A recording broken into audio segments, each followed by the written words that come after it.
What up, Space Fam? Goes in here from Anime Outfro, and I'm back at it again to discuss Zoro, one of my favorite characters, and the signs and clues pointing to the fact that he already has a devil fruit. So make sure to stay tuned for this one. If you do enjoy these One Piece videos and want to keep them coming, you know what to do. Channel Pirate King within and smash that like button with no mercy. Remember, smashing is Pirate King energy and passing is scared Orochi energy, so choose wisely. If you haven't made this video, subscribe and hit that notification bell to turn on all notifications or you will miss future One Piece videos and updates. And while you wait for the next video to drop, feel free to check out my huge and growing One Piece playlist that includes videos on all the Yonko, Warlords, Mythical Zones, and much more. Link to that playlist is in the description, and now without further ado, let's jump into it, spoilers and all. So we know Zoro is very powerful, and it's true that he doesn't necessarily need a fruit, but there are clues, especially in the new arc, that Zoro already has one. It wouldn't be the first time Zoro having a devil fruit was brought up. Even Oda himself played around with the idea before. In a question corner, he was asked, if Zoro and other Straw Hats were to become ability users, what kind of fruits do you think they would have eaten? Oda answered he would like to see Zoro with Kaido's fish fruit mythical type model Seryu. So, ignoring the fact that Kaido has that fruit currently, I think it's fascinating that Oda revealed he'd love to see Zoro's sword, specifically, with a mythical zone devil fruit. Not only did he acknowledge it's possible, but even that he'd like to see it. Oda obviously wouldn't reveal Zoro already having a mythical zone sword, but dancing around the idea here in a favorable way begs us to explore this possibility in more detail. And yes, in my view, it would be more likely that Zoro's sword has the devil fruit rather than him. He's still the user of the sword and in a way, the wielder of the fruit by extension. Now, what recent events made me want to explore this idea more seriously than ever before? Well, to begin with, I'm fascinated with Enma and the amount of coverage and focus it got in this arc. Enma is one of the 21 great grade or excellent grade swords depending on the translation you use. It is one of only 2 known weapons to ever injure Kaido before the present day events of the story. The official Viz translation says Enma is said to split the earth to the bottom of hell and is one of the 21 excellent grade swords. Zoro is warned that only one man has tamed Enma, and that was Kozuki Oden. This kind of personification is also associated specifically with zone devil fruits now because, as we found out from the 5 elders recently, they specifically have wills of their own, and so it's not impossible that the Gomu Gomu fruit, which is actually a mythical zone, was evading them for 800 years. As we proceed, Enma will similarly appear to have a will of its own. We see Zoro using it in the beginning to slice off the coastline, shocking even Sanji. It's not an easy blade to wield though, since it exudes the wielder's ryo or haki on its own. It slices more than needed, and although Zoro has some trouble in the beginning, he actually does better than most wielding it, since we're told a normal swordsman would already be a mere husk if they used it like Zoro did. Zoro being Zoro, of course, accepts the challenging sword. Now, the interesting thing about the name Enma is that it is the name of the king of hell in Japanese Buddhist myth, the judge of dead souls. This god is associated with a dangerously difficult to control personality. Another bit of trivia is that its size was very inconsistent, since despite Zoro and Oden being vastly different heights, the sword looks normal in both of their hands. Putting all this together, it's clear that this is no ordinary sword, and at this point already, we might assume that it has some sort of mythical zone human fruit model Enma or model god of the underworld within it. On a side note, the whole god or king of hell idea reflects Roger's and Rayleigh's relationship really well, as Rayleigh too was called the Dark King, while Roger was the Pirate King. I feel like Zoro and Luffy will have a very similar dynamic as well. But let's move on because the clues and evidence don't stop there. Zoro uses Enma during the fight against Kaido and Big Mom. He tells himself he's gonna have to unleash this Enma a bit more. He eventually gets an opportunity to cut Kaido with Enma during chapter 1002, page 12. Kaido is asking what's that, while Zoro's Enma is glowing. Big Mom says, and I quote, "Look out, that's no ordinary sword," end quote. That quote in and of itself is another big clue that Enma is special and probably has a zone devil fruit.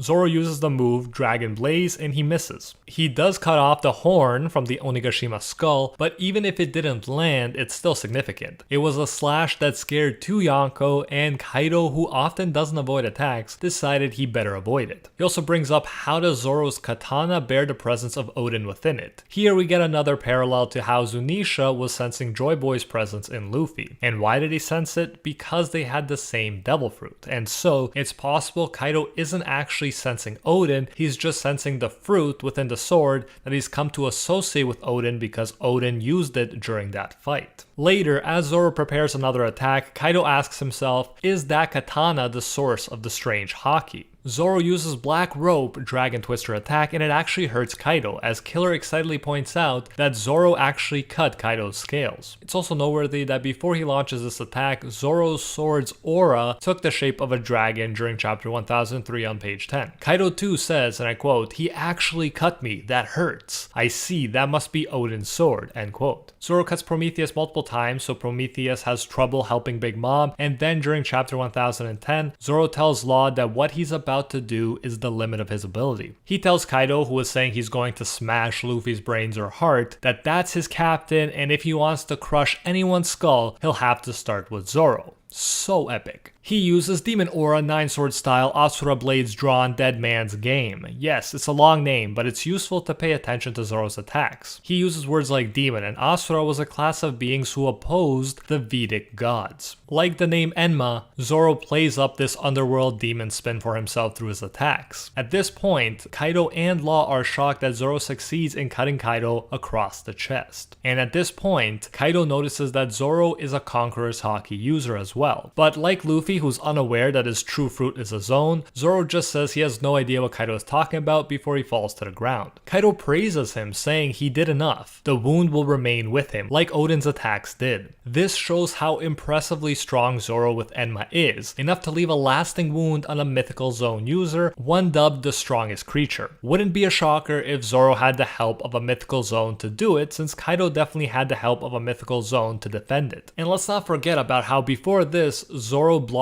Conquest of the Sea, a combo attack by Big Mom and Kaido. It was bone chilling. He saved 3 Supernova captains by blocking 2 Yonko's combo attack, and still had the energy to drop a lasting wound on Kaido. And then, as if impressing everyone, blocking a Yonko combo attack and permanently wounding Kaido wasn't enough, Zoro is temporarily healed later and goes on to fight King, the Yonko commander with the highest known bounty. Hilariously enough, while he's fighting King, he also has the energy to promise to kill Sanji if he stops being himself after the latter unleashes his finisher on Queen. Later, as Zoro is thinking he needs to find out what race King is if he hopes to defeat him, Enma starts going off, responding to Hiyori's shamisen playing. The sword causes Zoro to scream in pain as his arm shrivels up. Again, clearly this sword has a will of its own, more so than we've seen with most other weapons in One Piece. In fact, let me know if you could think of any other weapons that have shown this much will. Zoro straight up tells it like he's talking to a misbehaving pet, and I quote, "Who gave you permission to unleash your power, Enma?" End quote. King even comments, "What's wrong, having an argument?" Queen then tells us that King is a Lunarian, a monster capable of surviving in any natural environment, and even adds, in the distant past, his people were known as gods. So this goes perfectly with what we were just talking about. Zoro's attacks position him as a demon opposing gods, and here he has to cut down, in a sense, a god. Zoro continues to talk to Enma, telling it to wait and to stop, again like a person trying to tame their pet. When he takes advantage of the weird situation, King even says a swordsman held back by his own sword,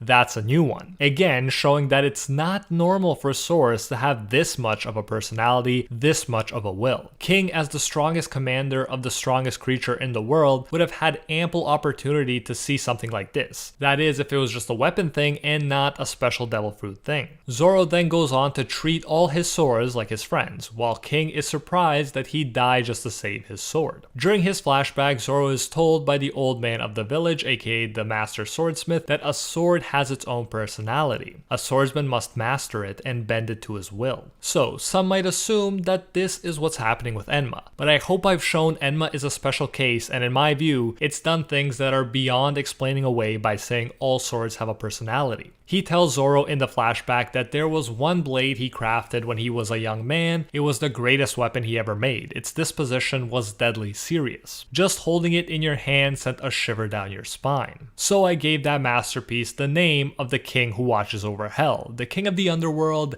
Enma. And back to the present, Zoro sees the aura Enma is giving off, even while he's not touching it. Notably, he doesn't see that with the other swords. Like Zone Devil Fruit's blacksmith Shimotsuki Kozaburo says a great blade can see into a person and chooses only the swordsman who best suits it. And come on, would it not be perfect for Zoro's demon theme and for Enma's underworld theme for them both to be associated with a devil fruit? Zoro concludes that Enma came to him so it could test him. Again, this is very reminiscent to me of how Luffy's fruit probably chose him and how Yamato's fruit probably chose her, and so on. Zoro says it was his strength that was lacking rather than the sword being wicked. Rather than trying to limit it, Zoro allows it to drain as much haki as it wants, asking it, "So Odin wielded you as though you were light as a feather, Enma." End quote. Zoro remarks if he has to keep exuding haki like this, it'll kill him. But then he says, no, that's perfect. We all know Zoro has never minded getting close to death. Because of so much Conqueror's haki, surrounding beast pirates pass out, and King remarks to Zoro, so you intend to be a king then? Like I said, new era Dark King, Zoro. Zoro uses attacks with King of Hell in the title against King, referencing Enma. The final one, which finishes King off for good, is called King of Hell, 3-Sword Serpent, 103 Mercies, Dragon Damnation. Afterwards, Zoro says, guess I might as well become the King of Hell, and then has enough energy to create another sword slash so powerful that it sends him flying back to the island. Now all of this alone would be enough in my opinion to warrant a Zoro's sword has a devil fruit theory, or even more specifically a King of Hell devil fruit. But possibly the biggest proof comes next. During chapter 1038, we see something truly unique for One Piece. We see Zoro, who remember took medicine that would temporarily relieve his pain from the Yonko fight so he could fight King, but then the pain would come back with a vengeance, even worse than before, and that's not counting all the new damage he accumulated from the King fight. So he must be as near death as you can get. And that's when it happens. He sees what looks like the Grim Reaper. It appears before him as Zoro remarks, what's going on? My body won't move. No, stop it, don't do it. And this led to theories, oh maybe he's hallucinating and it's Brook coming to help him, which wasn't the case, or maybe he's so weak he's just completely hallucinating and he didn't see anything, which wouldn't make much sense to me. Oda wouldn't throw in something like that only to later say it was a complete hallucination. Then there's a possibility that it is the Grim Reaper coming to collect Zoro's life, but that wouldn't make sense either from what we've seen in One Piece. There haven't really been any real gods aside from godly devil fruits and people, so for me, the best explanation is that this is the manifestation of Enma's King of the Underworld devil fruit, and perhaps we finally see the figure because it has finally undergone awakening. Just like we didn't know Luffy had the Sun God fruit until that fruit underwent awakening. This to me would explain all the inconsistencies from why was Enma so different from other swords to what is the Grim Reaper figure. So let me know your thoughts. Do you agree that it's possible or even likely that Oda gave Zoro's new sword a mythical zone fruit as he himself said he'd like to do? Or do you think there's another explanation for all of these crazy events surrounding Zoro this arc? And if so, what are your explanations? I'd love to hear your thoughts on the matter. Unless proven otherwise, I honestly believe that this theory makes the most sense, but as usual, we'll have to wait and see to know for sure. But in the meantime, if you did enjoy this video and want to keep them coming, you know what to do. Channel Pirate King within and smash that like button with no mercy. Remember, smashing that like button is Pirate King energy and passing is scared Orochi energy, so choose wisely. If you haven't, make this the video, subscribe and hit that notification bell to turn on all notifications or you will miss future One Piece videos and updates. And while you wait for the next video to drop, feel free to check out my huge and growing One Piece playlist that includes videos on all the Yonko, Warlords, mythical zones, and much more. Link to that is in the description. Also, check out my video similar to this one on why I truly believe that Blackbeard already has a mythical zone. And until next time, see ya, Space Cowboys.